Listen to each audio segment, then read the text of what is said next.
네, 여러분 안녕하세요. 직장 내 정치 심리 강의를 시작하겠습니다.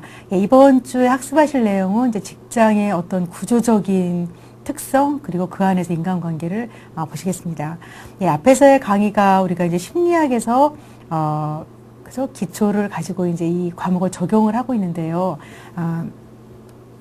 진로와 적성에서 직장을 선택하고 그리고 인간에 대해서 이해를 하고 여러분 각자의 성격과 이제 주변의 성격 특성을 그래서 우리가 분석하는 것까지 학습을 했는데 이번 주 강의는 이제 직장에 직접 들어왔을 때 또 다른 인간관계를 보시겠습니다. 사전 학습인데요. 내가 직장에 다니면서 기대가 높고 기대는 높은데 현실적 여건이 열악하다. 현실 여건은 여러 가지겠죠. 가장 민감한 부분이 이제 급여, 월급 받는 부분과 또 조금 윗단계로 올라갈수록 그 안에 복지라든지 그죠? 이런 여건이 열악할수록 직무에 만족하는 정도가 떨어진다. 그러니까 기대는 높고 현실이 받쳐주지 않으면 만족도가 떨어진다. 당연히 정답이 되겠죠. 그렇죠? 이런 거. 이런 게 나중에 기말 시험에 났을 때 이런 거 틀리시면 안 되죠, 여러분. 직장인으로서의 그 변화는 그죠? 특히 대학을 졸업하고 직장에 들어갔다. 굉장한 변화죠. 그렇죠? 요즘처럼 경기가 힘들 때 이제 축하할 일이긴 하지만 이제 본인은 사람 마음이 또 좀 간사하잖아요. 그렇죠? 취직만 되면 열성을 다하겠다 했지만 막상 들어갔을 때 이 새로운 업무에 그죠? 내가 적응을 해야 되고 인간관계에 적응을 하고 이런 것들이 모여서 직장 내 정치라고 한다면은 직장인으로의 변화는 생활에 커다란 변화를 가져온다. 우리가 학기 초에 얘기했었죠. 이 변화는 이제 큰일 났다가 아니고 고생문 열렸다가 아니고 그래서 어떤 고통이나 그런 스트레스를 가져오지만 이거는 내가 힘들면 힘들수록 뭐예요? 변화를 많이 해야 된다고 보시면 되겠습니다. 그 스티브 잡스가 굉장히 안타깝게 그저 이렇게 돌아가셨을 때 이 세계의 굉장히 세상의 라이프 스타일을 바꿨다고 그러죠. 첨단 분야에서 업적을 많이 이룬 분인데 굉장히 미혼모 밑에 태어나서 굉장히 열악한 환경이었는데도 창의력이 대단한 사람이죠. 그러니까 우리 같이 정규 교육을 많이 받은 건 아닌데 굉장히 타고난 창의력이 있지만 뛰어났음에도 불구하고 그만큼 노력이 받쳐졌는데 그분이 하신 말이 무척 인상적이었어요. 그죠? 우직하게 갈망하라는 말을 했죠. 그죠? 갈망이라는 한번 제가 빨간색으로 써볼까요? 갈망이라는 게 뭐예요? 아주 애타게 소망하는 거죠. 애타게 소망하는 갈망. 남녀 간의 사랑도 그렇고, 어떤 나의 간절한 소원, 또 자식을 향한 이런 거. 근데 그거를 이 갈망만 품고 있다면 잘못하면 정말 가슴이 타기 쉽죠. 몸이 상하고, 마음에 너무 열망이 뜨겁다 보면은, 그거를 스티브 잡스가 어떻게 갈망하라고 그랬어요? 우직하게. 갈망은 하되, 우직하게. 그러니까 현실적으로 노력하면서 꾸준하게 버티는 게 있어야 된다는 얘기죠. 우리가 성공하는 법칙에 깔려있는 그런 패러다임을 공부할 때도 얘기했던 게 기본을 지키라고 한 게 내 갈망은 대단한데 정말 안 되면 그거 안 하면 난 죽을 것 같은데 너무너무 하고 싶은데 그죠? 그럼에도 불구하고 기본을 지키고 나아가야 된다는 거. 제가 사이버대에서 강의를 하고 있지만 지금도 컴퓨터 같은 게 굉장히 미숙해요. 그러니까 학교에 오면 워낙 이렇게 받쳐주니까 제가 이제 하는 거지. 굉장히 미숙한데, 그거를 두려워했다면 아마 사이버 강의에 도전을 못했을 것 같아요. 지금은 익숙해졌지만, 새로운 기능이 나올 때마다 굉장히 당황이 되고 그러는데요. 여러분들도 간절한 소망이 있다면 어때요? 그죠? 우직하라는 건 뭐예요?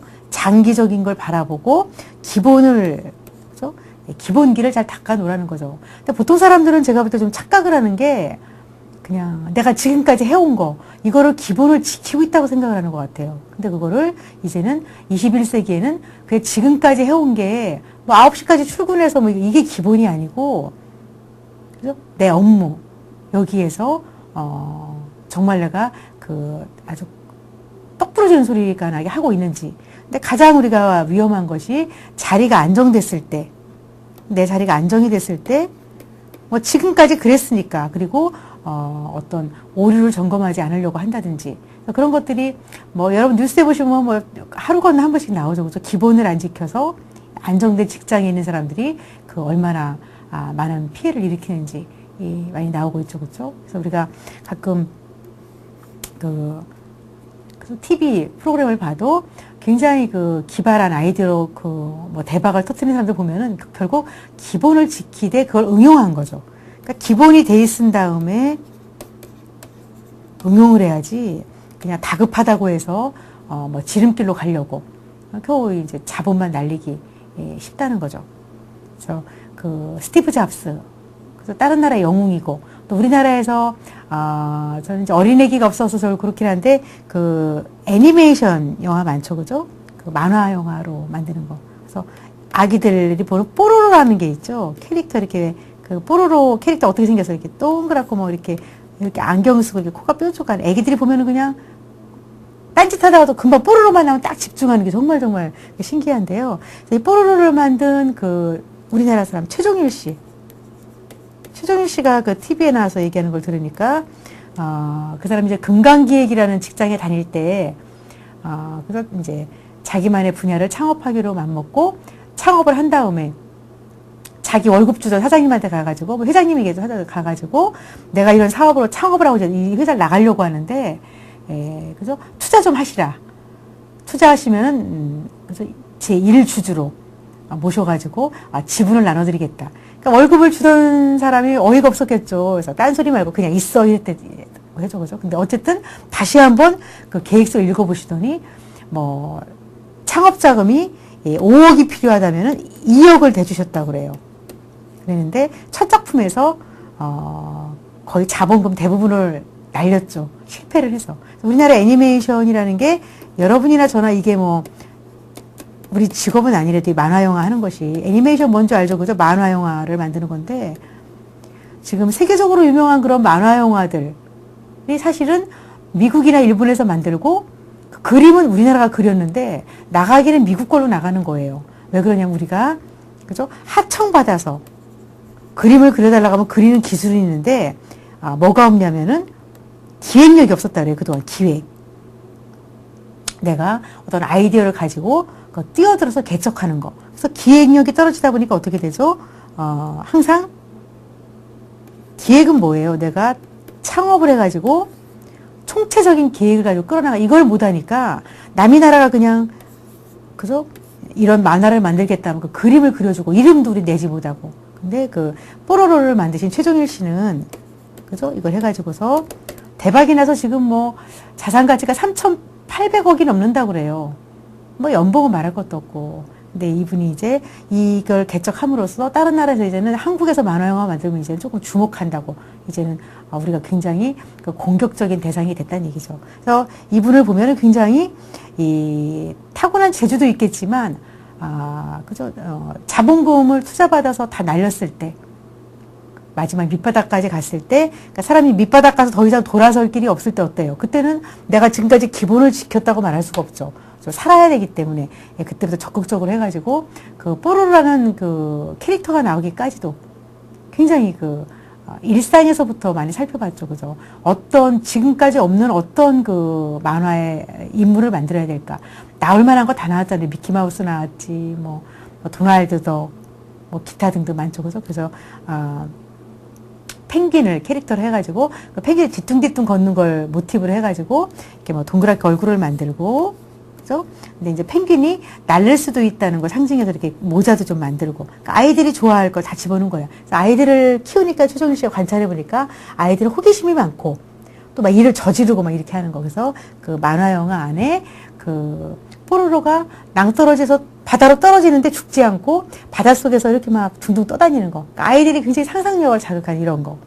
그리고 그 뽀로로라고 는 이름을 지은 것 자체도 또 재밌는 게 그죠? 굉장히 뭐 태권브이, 뭐, 미키마우스, 이렇게, 그런 이름들이 많은데, 새로운 걸 지을 때, 펭귄이라는 걸 가지고 어떻게 새롭게 지을까, 고민하다가, 펭귄이 뒤뚱뒤뚱 이렇게 가는 거. 또, 아빠가 일하고 맨날 새벽에 들어오니까 최종일 씨가 아이들이 아빠를 쪼로로 따라다니는 걸 보고서, 그죠? 처음에는 쪼르르라고 지었다가 이거를 펭귄의 피로 바꿔서 뽀르르라고 했다가 나중에 뽀로로로 바꿨다 그래요. 보면은 굉장히 창의력이 많은 사람인데도 일상에서 내 주변에서 적극적으로 정말 살아나려고 관찰한 결과라는 걸 알 수 있습니다. 그래서 우리가 멋있는 김연아 선수를 비롯해서 탁월한 것도 있지만 나머지는 전부 노력으로 채웠다는 거. 여러분들도 직장으로의 변화가 정말 커다란 변화인데 꾸준하게 자기 자리에서 노력을 최선을 다해야 되겠다는 걸 다시 한번 다짐해 봅니다. 직업사에 적응하는 일이 직업사에 적응하는 일이 중요한 적응 과제이다. 그죠? 이 시기가 지금 떨어져 있죠. 직업사에 적응하는 일이 이 시기에, 띄어쓰기를 좀 해주세요. 죄송합니다. 이 시기에 중요한 과제이다. 들어갔으면은 이 시기에 적응하는 게 중요한 과제다. 그래서 처음 진출했을 때 당면하는, 맞닥뜨리는 가장 적응해야 될 과제가 무엇일까? 여러분들 경력 있는 분들은 내가 처음에 입사했을 때를 생각해 보세요. 그죠? 당장 주어질 업무를 일단 파악하는 거. 또 이 직장이 어떻게 돌아가는지 속성을 이해하고 내가 거기서 어디에 위치하고 있고 또 인간관계는 어떤지 현명하게 처신하는 게 필요했을 텐데요. 어쨌든 직업 활동을 수행하는 대부분 직장은 조직, 시스템을 가지고 있다는 거. 그죠? 조직을 가지고 그다음 거기서 재화나 서비스를 생산하기 위해서 각자 업무를 수행하는 그 집합체를 직장의 조직이라고 할 수 있습니다. 그래서 공통된 목적을 추구하기 위해서 내가 은행에 들어갔다. 그러면 은행에서 어떤 직원들의 공통된 목적이 있죠. 그렇죠? 그래서 다양한 활동을 각자 맡은 거를 수행하는 협력이 필요하다는 거. 예. 이런 직업 조직의 구성은 일단 업무, 각자 총무부, 인사부, 개발부 해가지고 업무상의 각자의 권한과 역할을 규정하는 업무 조직이 일단 있겠죠. 그래서 일에 대한 거. 그 다음에 그 일을 맡는 구성원들 간의 친분관계나 교류에 의해서 만들어진 인간관계 조직. 그러니까 일과 사람의 조직이 같이 어우러져 있다는 것입니다. 당연한 얘기죠. 그죠? 근데 이게 일 따로, 사람 따로가 아니고 서로 밀접한 관계에 있다. 그래서 내가 직장에 눈 뜨면 나가는 그 직장에서 인간관계 얼마나 만족하느냐는 직업에 대한 만족뿐만이 아니라 업무 수행에도 역할을 많이 준다. 그렇죠. 내가 프로젝트를 개발했다 해도 상하 간의 동료 간의 이 협조가 잘 이루어지려면 평소에 인간관계가 좀 돈독하게 돼 있어야 되겠죠. 그래서 이 직장의 조직에서 잘 적응하기 위해서는 내가 속한 직장을 이해하는 게 중요하다. 그러니까 모든 직장은 효율적인 운영을 위해서 조직의 구조를 가지고 있는데 일단은 권력 구조, 지위죠. 그죠? 어떤 지위, 상하 지위, 부하, 관계 또는 의사소통의 통신 구조 그리고 인간관계에서 친분을 맺는 친교 구조 이 세 가지로 구분을 할 수가 있습니다. 예, 일단은 권력 구조를 보시면은 이 권한과 역할 나는 거기서 과장에 속할 것이냐 대리냐 이렇게 그리고 그 직급이 있으면은 역할이 또 있겠죠. 그래서 그 직함에 따라서 지시를 내리고 명령에 따르는 그 위계적인 지위 구조를 가지고 있다. 이런 권력 구조에는 겉으로 공식적으로 드러나는 구조가 있고 공식적이고 명시적으로 이름을 붙일 수 있는 구조가 있고 비공식적인 구조가 있습니다. 일단 공식적인 구조는 사장, 그죠? 회장님 일단 제일 우두머리 또는 회장, 인사권과 조직관리 권한이 있다. 또 마지막 말단에 이르는 그 수직에 가장 높은 사람부터 그 말단에 이르기까지 그죠? 이 수직 관계와 그 다음에 동등한 직원 간의 그죠? 이런 수평적 구조. 말단이 한 명이 아니죠, 그죠? 중간에도 이렇게 여러 명이 있고 수평적 구조와 이 수직 구조가 같이 어우러져 있는 것이 바로 그래서 공식적인 명시적인 구조고 그 다음에 이렇게 겉으로 드러나지는 않지만 그 비공식적인 권력 구조 그러니까 구성원 간에 개인적으로 감정을 주고받는 정서유대나 친분관계에 따라서 그 명령과 지시를 주고받을 수 있고 겉으로 잘 드러나지 않기 때문에 처음에 입사한 경우에 파악하는데 어려울 수가 있겠죠. 그 안에서 이루어지는 그런 친분관계 누가 누구랑 친하고 누가 누구랑 긴밀하게 업무를 그래서 의논하고 이런 관계를 얘기하는 것입니다. 네. 그 다음에 이제 권력 구조가 있으면 통신 구조로 이제 의사소통이 이루어지는, 정보 교환이 이루어지는 거죠. 그래서 누가 누구와 주로 중요한 정보를 주고받는지, 그래서 부서에서 구성원이 담당하는 업무가 연관되는 거에 따라서 결정이 된다. 그렇겠죠. 아무래도 직장에서는 내 업무랑 관련된 파트랑 더 많이 정보를 주고받겠죠. 그 다음에 이런 통신 구조에도 이제 집중형 구조가 있습니다. 집중형 구조는 뭐예요? 구성원, 내 조직에서 한 사람에게 정보, 사장님에게 최종 정보가 집결이 되고 거기서 다시 사장님에게 정보가 올라가고 다시 여기서 명령이 이렇게 아랫사람에게 전달되는 거. 이게 바로 한 사람에게 집중된 그 집중형 구조. 장점은 뭐겠어요? 그만큼 마지막에 수렴되는 게 한 명이기 때문에 신속한 정보를 주고받을 수 있고 효율적인 업무 진행. 그렇지만 위로 올라갈 때 좀 이렇게 중간에 거치는 게 없다면은 뭐예요? 중간에 있는 사람들은 정보 교환이 부족하다. 불평이 있을 수가 있죠, 그죠? 뭐 이런 거. 그 다음에 정보가 집결되고 분산되는 이 중심 정도 있는 사람. 그러니까 뭐 부장님 정도 되는 사람이 가장 강력한 권한이 있다. 왜냐하면 이분은 중간에서 올라오는 정보를 중간에 한번 점검해서 걸러서 위로 보낼 수 있기 때문에 또 위에서 내려오는 거를 보고서 체크해서 아랫사람에게 부서별로 이렇게 나눠줄 수 있기 때문에 이 중간에서 강력한 구조를 갖고 있을 수 있다는 겁니다. 그래서 말단했을 때 좀 답답하겠죠, 그렇죠? 이렇게 뭐 내가 의견 제시한 게 어떤 과정을 거쳐서 다시 뭐 통과되는가 이런 거. 그 다음에 분산형 구조는 정보 교류 핵심 위치가 특별히 없어요. 그리고 이 정보 전달과 종합이 좀 비효율적이다. 구심점이 없으니까. 그래서 소통이 자유로워서 만족도와 사기를 높일 수가 있다. 지금 그죠? 무슨 얘기가 오고 가는지는 말단까지 알 수가 있는데 구심점이 없기 때문에 효율성은 떨어질 수가 있다. 권력이 분산되고 민주적으로 운영되는 집단. 그러니까 분산형 구조가 단점만 있다는 건 아니에요. 민주적으로 좀 뭐 창의적인 거, 누구든지 의견 좀 얘기해봐라. 뭐 이렇게 그렇게 오픈된 직장에서는 분산형 구조가 또 되고 아마도 대부분의 직장은 두 개가 절충될 수가 있겠습니다. 그 다음에 친교 구조, 사람이 만났기 때문에 개인적인 친분 관계, 누구랑 친해서 주말에 등산 가나, 뭐 골프 치러 가나, 이렇게. 그래서 대개는 출신 학교나 그런 뭐, 고향, 또는 취미나 그런 여가 활동, 또는 업무의 밀접성. 그래서 뭐 골프 치면서 정말 그런 긴밀한 얘기, 최종 결정 얘기를 뭐 주고받는다든지 이런 게 있을 수가 있죠. 그죠? 그래서 이런 것들은 되게 인간적인 관계이기 때문에 비공식적인 그런 이 권력 구조를 형성하는 바탕. 근데 전혀 그 권력과 무관하게 인간관계가 맺어지는 게 아니고 사장님과 말단이 같이 골프를 치는 일은 정말 드물겠죠, 그죠? 그래서 뭔가 전혀 무관한 건 아니고 권력 구조랑 관계는 있지만 그게 그렇게 뭐 겉으로 딱 드러나지는 않는 그러니까 비공식적인 그런 게 있다는 것입니다. 그러니까 같은 회사 내에서도 뭐 그저 상하 관계는 있지만 뭐 같은 고향 출신끼리 뭐 주고받는 인간관계 뭐 이런 것들 그런 걸 얘기하는 거겠죠.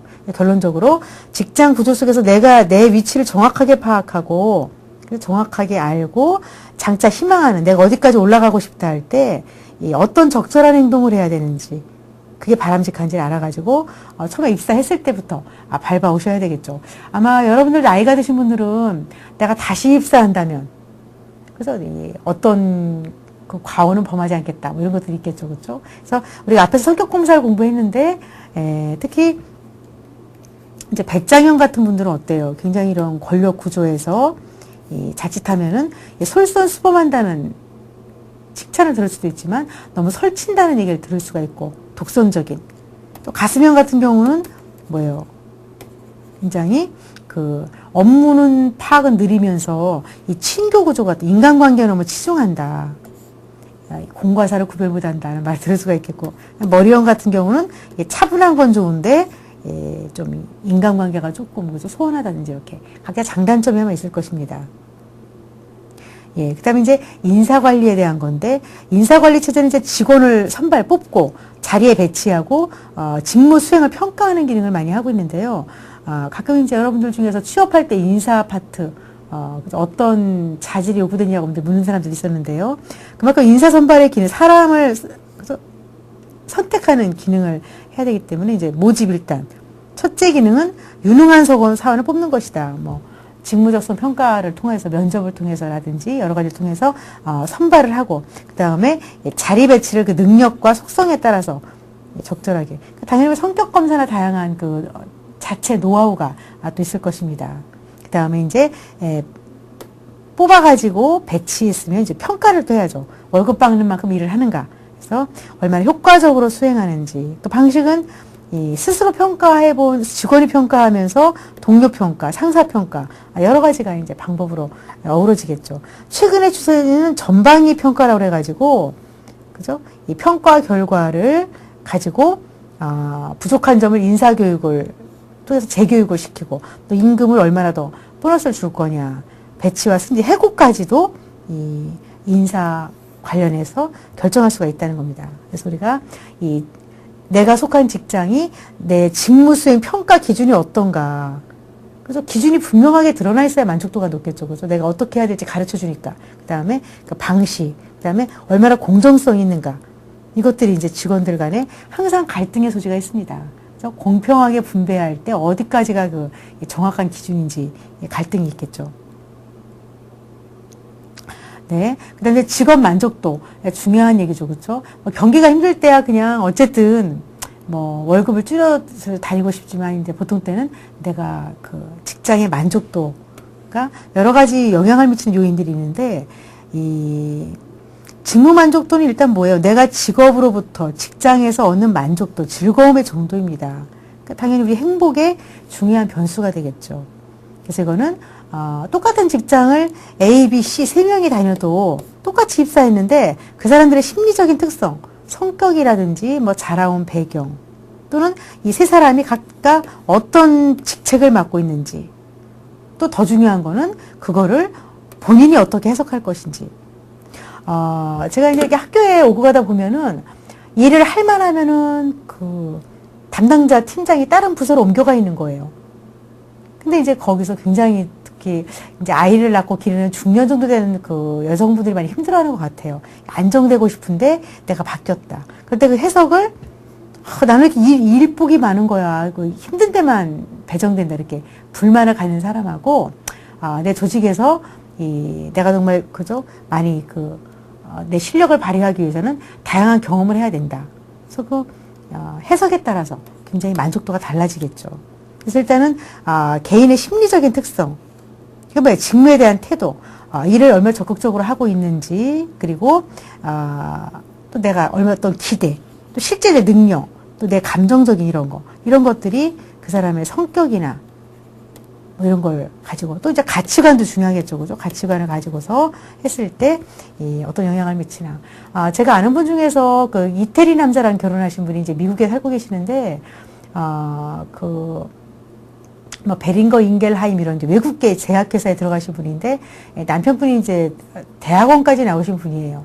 근데 그 직장에서 최고 자리에 올라가려면 연구직이든 박사들이 굉장히 포진되어 있는 전 세계적으로 수출하는 그 제약회사였는데, 근데 그분이 태도가 무척 성실해서 나중에는 그 박사들을 제치고 입사한 10년 만에 이사까지 진출한 그 사례가 있었어요. 근데 이제 거기서 그 사람이 항상 그 새로운 부서에 발령을 받으면은, 그러니까 새로운 직무가 주어지면은 이거 어때요? 정확하게 분석하고, 그러니까 지금까지 해온 경험, 선배들의 경험도 귀담아 듣지만 자기가 객관적으로 분석을 해서 빠진 부분이 무엇인가. 그래서 굉장히 남의 말을 귀담아 듣고 이런 거 그렇죠. 그래서 이제 마지막 최종 면접 때 이사가 될 것이냐 말 것이냐 해서 그 이제 회장님이 직접 면접을 하면서 당신이 만약에 당연히 부서에서 최고 자리 CEO 자리에 갔을 때 어떻게 자기 의견을 관철시키겠느냐. 그랬을 때 많은 CEO들은 내가 지금까지 이렇게 해왔으니까 그만 밀어붙이는 식인데 또 그래서 그게 안 먹혀들을 때는 굉장히 스트레스를 받는데 이분 같은 경우는 말단부터 많이 이제 일을 해서 올라갔기 때문에 만약에 나랑 의견 다른 사람이 있으면 그래서 내가 그 업무를 안 해봤기 때문에 그분 입장에서 충분히 들어보겠다 이렇게 얘기를 하셔가지고 그 CEO에 덜컥 되셔가지고 굉장히 자랑스러운 그 상을 또 받으셨다고 그래요. 그래서 우리가 그 직무에 대한 거, 나의 심리 상태가 또 중요하겠죠, 그렇게 그렇죠? 그 다음에 직무의 객관적인 특성. 내가 아무리 그저 그 능력이 있고 그 심리적으로 그 직업에 맞는다 하더라도 내가 맡고 있는 일이 객관적으로 그 어떤 내용과 속성 갖고 있느냐. 너무나 나한테 과도한 거 아니냐, 과중성. 업무 시간은 어떻고 보상과 그 환경이 어떤가 이런 것이 내가 준비가 돼 있다 하더라도 또 현실적으로 그래서 뭐라 그래 서포트 뒷바라지가 좀 돼 있어야 되죠. 그 다음에 내가 그거를 어떻게 해석할 것인가. 그러니까 동일한 상황에서도 해석에 따라 만족도에 차이가 있다.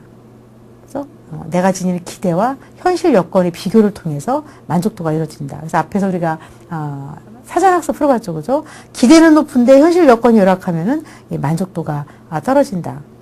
그래서 적어도 내가 60 넘어서까지 아이들 대학 보내려면 직장에 있고 싶은데 현실 여건이 50 중반에 빠른 50 초반에 은퇴를 하게 돼 있다. 이랬을 때 그 구성원들이 A, B, C, D 여러 명이 고만고만한 실력일 때 누가 나가고 싶겠어요, 그렇죠? 이럴 때 이제 우리가 60까지 근무하면서 대신에 월급을 좀 덜 받는 조건으로 모두 60까지 근무하면서 월급을 덜 받을 것이냐, 아니면은 지금 받는 대로 받으면서 낙오자를 만들 것이냐, 기준을 정해서 여러 가지 이 방법이 있겠죠. 예, 그래서 직업 만족도에 미치는 영향은 그죠, 앞에 요인들 말고도 내가 어떤 직무에 관여하고 있고, 내가 뛰어들어서 일하는 그 분야, 그 다음에 내가 얼마나 몸담고 마음이 쏙 빠져가지고 몰입해서 정말 내 일처럼 하고 있느냐, 또 그런 나에게 조직은 얼마나 공정하게 대접해주냐, 또는 심리적인 거, 그러니까 직장 조직과 구성원 간에 서로 이 문서화되지 않지만 말없이 주고받는 그런 심리적인 어떤 신뢰감이라든지 그런 그래서 내가 평생을 바치고 싶다 이런 것들이 그 직업 만족도에 영향을 주고 있다고 합니다. 안정된 직장, 그죠? 또는 나라의 공사, 이런 기관, 공무원 같은 경우는 뭐예요? 굉장히 그 공정성이 좀 확보가 돼 있죠, 그죠? 이런 것들. 그래서 안정감을 주는 특성도 있고, 직업마다 차이가 있을 것입니다. 예. 그 다음에 직장인들이 이제 일반 관계, 앞에는 이제 조직에 대한 그런 거를 살펴봤고, 이번에 이제 직장에서 인간관계인데요. 소속감에 따라서, 내가 직장에 다니면서, 내가 은행원으로 다니면서, 또는 교사로 근무하면서, 이 직장 중심적인 인간관계. 그러니까, 직장에서 만나는 사람들하고 정말 열심히, 그죠? 마음을 다해서 교류하면서, 일도 잘하고, 친분도 쌓인다. 근데 직장 탈피적 인간관계. 그냥 만나긴 만나는데, 그냥 인사하는 정도, 업무 얘기하는 정도, 대체로 밥도 같이 안 먹는다든지, 직장 탈피적인 인간관계. 아무래도 괴롭겠죠, 그쵸? 근데 약간 공과대학 출신들이라든지 이런 분들 좀 이런 경향이 있는 것 같아요, 그죠? 기계를 다룬다든지 이럴 때 조금. 근데 그렇지만도 않죠. 은행이나 교사처럼 굉장히 고객을 많이 다루는 분야인데도 본인이 직장 탈피적인 인간관계를 갖고 있다면 어때요? 굉장히 만족도가 떨어질 것 같아요. 그래서 그런 건 우리가 성격 검사 같은 거 비교해가지고 좀 보충을 해야 되겠죠. 그 다음에 내가 직장에 얼마나 호감을 느끼는지, 응집, 하나가 된 것 같다. 소속감을 느낀다. 그죠? 내가 호감을 갖고 있다는 측면에서 봤을 때 화합 응집형, 내 직장에 정말 호응을 하고 끈끈하게 달라붙는 응집형이 있고, 대립 불령은 뭐예요? 사장님 파 또는 이 부장님 파 이래가지고 파가 나뉘어가지고 서로 이렇게 경쟁하는 관계가 바로 대립 불령. 그다음에 화합 분산형은 좀 이렇게 어느 정도 화합이 되긴 되는데 좀 이렇게 그죠? 여러 가지 파가 많이 나뉘어져 있는. 대립은 두 그룹이 이렇게 경쟁하는 거고, 화합 분산형은 친목을 도가면서 흩어져 있는 약간 산만한 구조. 대립 분산형이 가장 문제가 많겠죠, 그죠? 서로 대립을 하면서 이런 대립 관계가 1대1 대립이 아니고 여기저기 그죠? 떨어져가지고 대립한다. 화합이 안 되고, 화합이 안 되면 의사소통이 좀 적고, 결과도 지지부진하겠죠. 이런 것들. 그래서 여러분들이 내가 다니고 있는 직장에서 나는, 어디에 속하는지 한번 좀 살펴보시기 바랍니다. 그 다음에, 상사와 리더십. 상사가 이제 리더십을 발휘하게 되는데요. 일반적으로는 업무 지휘를 잘하는 상사. 그 다음에 감독평가. 또 선도적으로 신개발 그런 아이디어를 내놓는 혁신적인 상사. 세 가지를 다 겸비한 사람도 있을 수가 있겠죠. 아마도 애니어그램 배짱형 같은 분들 중에서 1번, 8번, 이런 3번 이런 분들이 아마 공격형들이 이쪽에 좀 해당할 수가 있습니다. 그 다음에 행동 양식으로 볼 때는 과업주, 일 중심으로 리드를 하는 상사와 인간 중심적인 상사. 장단점이 있겠죠, 그죠? 일도 해야 되고, 또 인간관계도 해야 되고. 게시판에 많이 올라오죠. 어떤 상사는 정말 밥맛이다.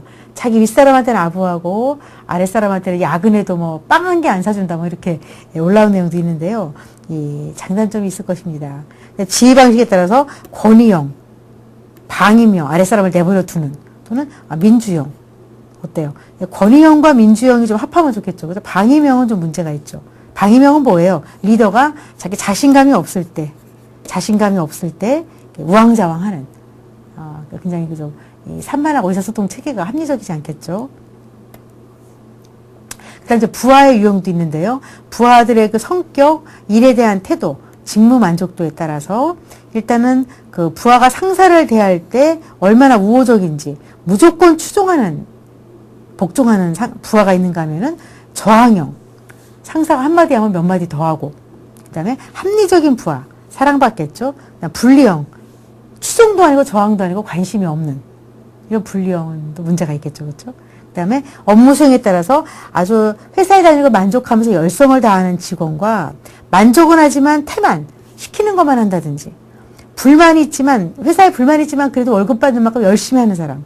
불만이 있으면서 일도 안 하는 사람. 이 가장 문제가 큰 사람이죠. 그죠? 여러분들은 직장에 있을 때 똑같은 월급을 받으면서 어디에 속하는지. 좀 장점이 있는 쪽에 속하면 좋겠죠. 그죠? 이렇게 열성형에 들어가시면 좋겠습니다. 예, 그 다음에, 동료와의 그 관계에서 역시, 직장 사람을 내 가족처럼, 직장 중심적인 인간관계, 직장 탈피적인 인간관계, 많이 외롭겠죠. 그렇죠? 그래서 업무를 수행하고 상사가 내가 일을 하고 상사가 인정해 주기를 바란다. 그죠? 이런 과정에서 어때요? 내가 인정받고 싶기 때문에 내 동료와 경쟁할 것이냐, 그들을 배려할 것이냐. 그러니까 돌출형은 뭐예요? 내가 일 열심히 해서 나만 인정받고 싶다. 이런 돌출형. 희생형은 뭐예요? 죽어라고 일하고, 그죠? 그 인정을 못 받아도 조금 이렇게 자기를 희생할 줄 아는 사람. 원만형은 뭐예요? 일과, 그 인정 바라는 걸 두루두루, 그죠? 상황에 맞게 하는 사람. 위축형은 뭐예요? 일을 하면서도 눈치 보고, 또 인정 못 받을까봐 눈치 보고, 자기 소신을 펴지 못하는, 역시 자신감이 떨어지는 사람이죠. 그죠? 자신감. 희생형도 마찬가지로, 이 자신감이 떨어지는 사람들. 원만형이 가장 낫겠죠? 예. 예. 이상해서 우리가, 직장에서 이제, 그죠? 사람들이 만나가지고, 그리고 인간관계, 그죠? 그 안에서 이루어진다고 할 때, 뭐 창의적인 직업은 뭐 새벽 몇 시에 퇴근도 하고, 연구소 같은 데 나가는 분들은. 그래서 그 스티브 잡스가 한 말도 그죠? 우직하게 갈망하라. 다시 한번 제가 해보면 그죠? 우직하게. 멋있는 말이죠. 그죠? 우직하게 갈망하라. 할 때, 내가 정말 어떻게 인생을 살고 싶은가. 이거를 그저 월급 받아가지고 생활비 쓰기 빠듯한 게 사실 현실이지만, 그럼에도 불구하고 내가 꿈을 가지고 그거를 갈망하면서 우직하게 기본을 지키면서 나아가는 자세가, 그죠? 중요한 거, 여러분들이, 그죠? 아무리 세상이 좀 힘들고, 내가 지금 하는 거, 이것만 가지고 내가 지금 과연 실력이 있는가? 인정받을 것인가? 이게 뭔가 두렵다면은 어때요? 두렵다면은 내가 하고자 하는 그 일의 속성. 그러니까 말하자면 이런 거죠. 제가 이제 사이버대학에 경희대에서 2002년도 거의 10년이 넘었는데요. 이제는 뭐 어떤 과목을 맡겨도 제가 심리학 분야에서 요청이 들어오면 이제 어느 정도 소화를 할 수가 있는데, 그건 제 개인적인 입장, 제 경험이고, 사이버 강의라는 거의 속성. 그거는 여기서 끝나는 게 아니죠. 앞으로는 뭐, 영어로 강의할 수 있는 사람, 경희사이버대학 같은 경우 가능하죠. 그죠? 그리고 또, 앞으로 이제 사이버가 화상으로 돼가지고, 즉각적으로 학생들과 뭐 화면을 보고 1대1 상담을 요청할 때 대답을 할 수 있느냐, 뭐 이런 거. 그래서 앞으로 굉장히, 지금 하는 일이 할만하다 싶을 때, 앞으로 10년도 길죠. 몇 년 새 이렇게 바뀔 때 당황하지 않으려면, 그죠? 여기서 안주하지 말고, 여기서 안정됐다고 방심하지 말고, 자꾸, 뭐가 더, 일의 속성을 개발하는 건 뭐예요? 뭐가 더 필요할까? 어떻게 하면 더 좋을까? 이렇게.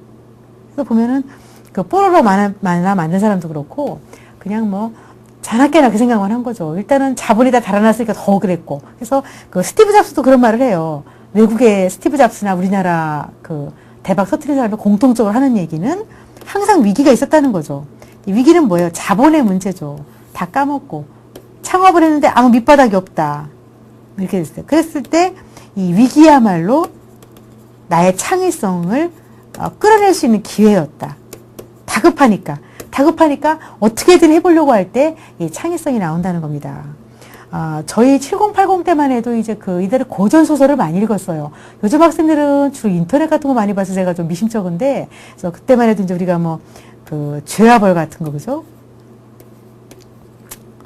죄와 벌. 이게 도스토옙스키 거죠, 그죠? 번역서인데 이렇게 봤는데, 제 기억으로는 그 첫 대목이 이제 주인공이 너무너무 돈이 없어가지고 그 전당포에 이제 물건을 맡기고 돈을 빌리는데 그 노파가 정말 뿌듯해해요. 그래서 그냥 그 노파를 죽이고 이제 전당포를 털려고 하는 거죠. 근데 그 준비하는 장면이 이렇게 이제 도끼를 옷 속에 이렇게 숨겨 가져가서 노파가 좀 다른 거 볼 때 이제 그걸로 무기로 죽이고 이제 그 범행 계획을 세우는 거죠. 범행 계획. 아주 밤에 읽으면 오싹하는 소설이었는데요. 근데 도스토옙스키가 이 소설을 쓰게 됐을 때 이제 뭐 요즘처럼 이렇게 워드로 하는 게 아니니까 원고지에다 이렇게 막 글을 쓰는데 뭐 이제 뭐 중간에 버리기도 하고 이랬겠죠. 근데 글 쓰는 중간중간에 이 여백에 뭐가 적혀 있냐면은 빚진 거 갚을 계획. 돈에 굉장히 쪼들릴 때 죽을 것처럼. 그리고 뭐 조금 이제 원고 써가지고 좀 책이 나가서 돈 받으면은 뭐 불이 나게 빚 갚고 나면 또 이제 그 다음에 또 써야 되고 이렇게. 그래서 유명한 작가 이런 분들도 음악가도 마찬가지죠.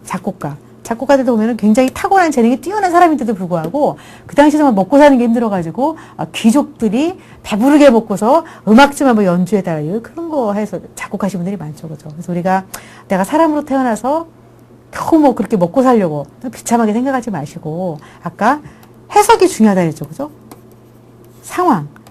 내가 처한 그 상황은 내가 어쩔 수 없는 게 있어요. 지금 전 우주가 다, 그죠? 우리가 전 세계가 금융위기 힘들잖아요, 그죠? 이 상황은 어떻게 보다더라도 이 바라보는 해석, 기왕이면은 오늘 하루에 감사하고 일단 나부터 있는 그대로 인정하고 나 오늘 24시간 이만하면 노력했다.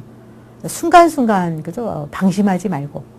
하루 24시간 중에서 단 3분이라도 좀 마음을 가다듬고, 뭐 시간 내서 명상센터 가는 건 너무너무 제가 힘들죠. 실천하기가, 그죠? 3분이라도, 너무 힘들 때 이렇게 종이에다 써보는 것도 괜찮아요. 그래서 오늘 골치 아팠던 일, 골치 아프다고 생각으로만 하면 막 골치가 아픈데, 그걸 뭐 여기다 써보면은, 크게 해보면은 뭐 어떤 일 때문에, 어떤 사람 때문에, 뭐 이렇게. 또는 나의 어떤 고치지 않은 습관 때문에, 나의 욕심 때문에 이렇게. 그거를 조금 이렇게 써보고, 우선순위를 정해서 나의 에너지를 효율적으로 가장 소중한 데 먼저 투자하는 거. 이런 식으로 시간도 관리하고, 그래서 자금도 관리하고, 건강도 관리해서, 우리가 다급할 때, 뭐 조류독감이 돈다고 막 손 닦으면 된다고 하는 그거 손 안 닦아서 죽을 정도의 병이라면은 무서운 병은 아닌 거죠. 그렇죠? 우리가 그만큼 체력을 좀 많이 소진했을 때 무서운 병이기 때문에 여러분들이 평소에 시간이나 그런 모든 것들을 좀 여유 있게 아껴두는 습관이 중요할 것 같습니다. 그러니까 뭐 결국은 지금 이 순간 강의를 듣기 위해서는 지금 열심히 들어야지 대충 듣고 나중에 또 듣는 거 정말 여러분들 불가능하다는 거 아시죠? 그죠? 시간을 아껴서 효율적으로 관리를 잘하셔서 여러분들이 학기 말에 원하는 좋은 결과가 있기를 바라겠습니다. 감사합니다.